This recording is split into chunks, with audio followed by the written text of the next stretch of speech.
Hello guys, আমার কুমার বাড়ি YouTube চ্যানেলের পক্ষ থেকে সবাইকে স্বাগত। আশা করি সবাই ভালোই আছেন। আজ আমি আপনাদেরকে দেখাবো যে মাটির হাঁড়ি পাতিল কীভাবে তৈরি করা হয় এবং এটি প্রথমে দিয়ে কেমন দেখতে হয়। চলুন দেখা যাক।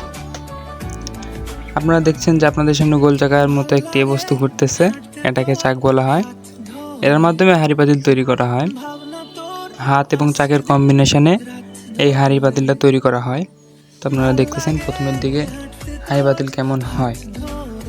এই যে দেখেন, প্রথমে এটি আলাদা আলাদা শেপে আসে, তারপরে এটা একটি সুন্দর রূপ নেয়, যেটাকে আমরা পাতিল বলি। দেখতে থাকেন।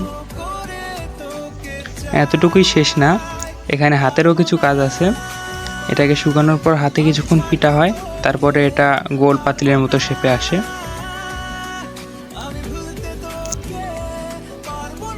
এগুলোকে ভালো করে রোদে শুকিয়ে তারপরে এগুলোর একটা হাতে পিটে পিটে পাতিলের মতো একটা শেপ দেওয়া হয়। আর হ্যাঁ, আপনারা কি কি বানানো দেখতে চান কমেন্টে বলেন। আশা করি সব ভিডিও দেওয়ার চেষ্টা করব।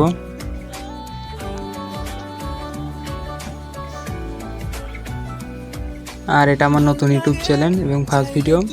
ভালো লেগে থাকলে অবশ্যই লাইক এবং সাবস্ক্রাইব করবেন। ধন্যবাদ।